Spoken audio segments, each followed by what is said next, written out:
नमस्कार दोस्तों, मैं अजय कुमार फिर से स्वागत करता हूं अपने YouTube चैनल लेके ज्ञान जीएस चैनल में। आज हमें जानना है अर्थशास्त्र का इतिहास। इससे पहले वीडियो में हम जान चुके हैं अर्थशास्त्र का सामान्य अर्थ, कुछ परिभाषाएं, अर्थव्यवस्था और अर्थशास्त्र में अंतर।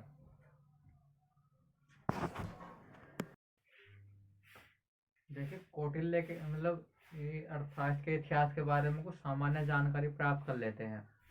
यानी अर्थशास्त्र का जो इतिहास है वो उतना ही पुराना है जितना कि मनुष्य है। क्यों? जैसे जैसे मनुष्य ने आर्थिक क्रियाएं करना शुरू किया तब से अर्थशास्त्र का विकास होता गया। वैसे जो अर्थशास्त्र के विषय में जो सबसे प्राचीन स्रोत है वो कौटिल्य का अर्थशास्त्र है, जो कि लगभग 4वीं शताब्दी पूर्व लिखा गया था। आइए शुरू करते हैं। अर्थशास्त्र का इतिहास। अर्थशास्त्र का सबसे प्राचीन स्रोत कौटिल्य का अर्थशास्त्र है। कौटिल्य का अर्थशास्त्र है।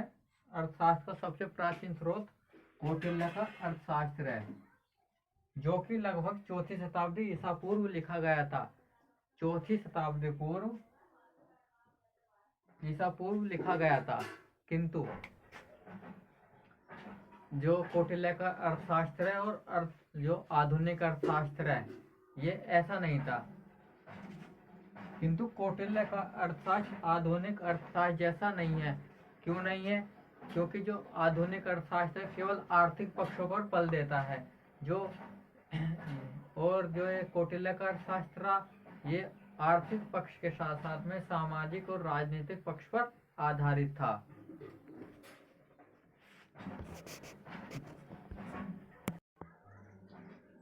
देखिए, कौटिल्य का जो अर्थशास्त्र है और आधुनिक अर्थशास्त्र है दोनों अलग अलग है। क्योंकि जो आधुनिक अर्थशास्त्र है उसमें केवल आर्थिक पक्ष पर ही बल दिया गया है, जो कि कौटिल्य के अर्थशास्त्र में आर्थिक पक्ष के साथ साथ में सामाजिक, राजनीतिक और सैनिक विधिशक पर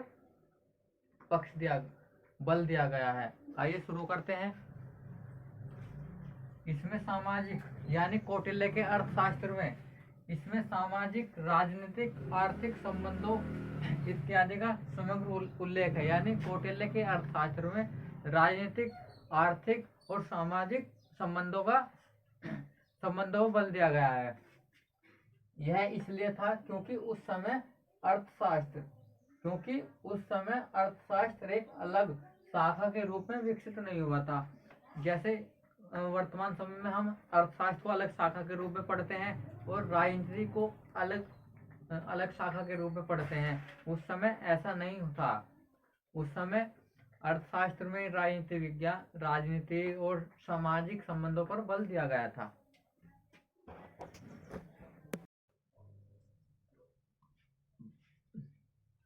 आगे चलकर जैसे जैसे समाज की संरचना जटिल होती गई यानी कठिन होती गई तथा मनुष्य विभिन्न प्रकार की क्रियाएं संपादित करने लगा, तो सामाजिक विज्ञान की अनेक शाखाएं उभरी। जैसे राजनीति विज्ञान, इतिहास, समाजशास्त्र इत्यादि।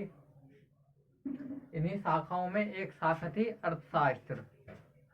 आधुनिक अर्थशास्त्र के जनक एडम स्मिथ को कहा जाता है। आधुनिक अर्थशास्त्र के जनक एडम स्मिथ को कहा जाता है। और यदि यह पूछा जाए अर्थशास्त्र के जनक कौन है, तो अर्थशास्त्र के जनक कौटिल्य यानी विष्णुगुप्त चाणक्य हैं। या भारतीय अर्थव्यवस्था के जनक पूछे जाए तो भी उसका भी आंसर जो होगा वो होगा कौटिल्य।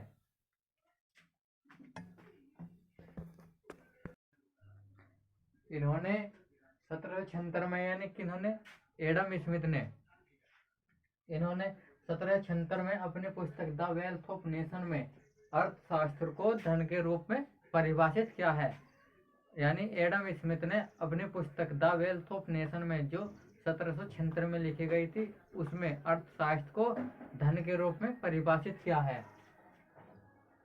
उन्होंने बतलाया कि प्रत्येक देश के अर्थशास्त्र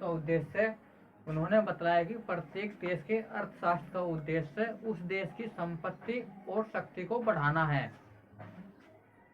कौटिल्य के ग्रंथ अर्थशास्त्र के लिखित प्रमाण होने के बाद यह बात स्थापित हो गई है, जो कि आधुनिक अर्थशास्त्र आधुनिक अर्थशास्त्रियों में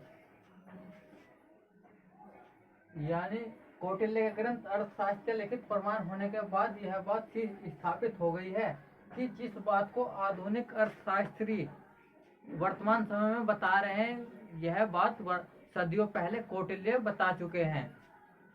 जिस बात को आधुनिक अर्थशास्त्रियों जैसे एडम स्मिथ ने आधुनिक काल में बताया है, उसे कौटिल्य सदियों पूर्व बता चुके हैं।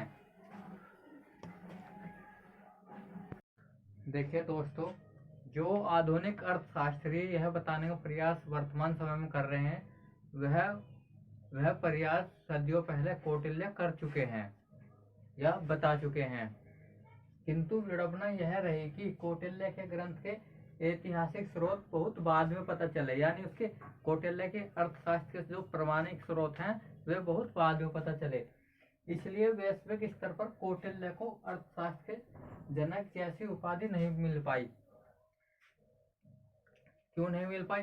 क्योंकि इसके जो ऐतिहासिक स्रोत था, यानी कौटिल्य के ग्रंथ के ऐतिहासिक स्रोत बहुत बाद में पता चले। इस कारण इसको कौटिल्य को अर्थशास्त्र के जनक की उपाधि नहीं मिल सकी।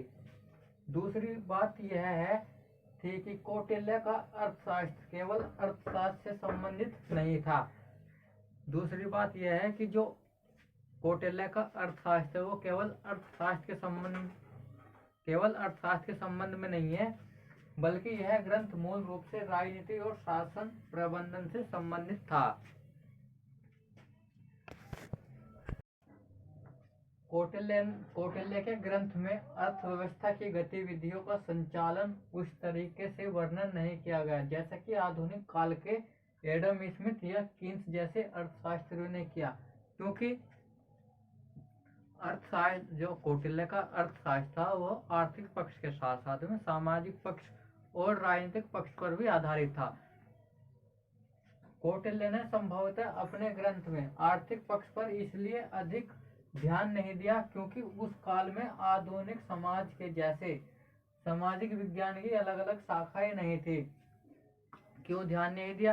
क्योंकि उस समय सामाजिक विज्ञान की अनेक शाखाएं अलग अलग नहीं थी। जैसे वर्तमान समय में इतिहास को हम अलग पढ़ते हैं, सामाजिक विज्ञान को अलग पढ़ते हैं और सोशलॉजी को अलग पढ़ते हैं और नीति शास्त्र को अलग पढ़ते हैं। उस समय ऐसा नहीं था। उस समय अर्थशास्त्र में ही सब कुछ पढ़ा जाता था।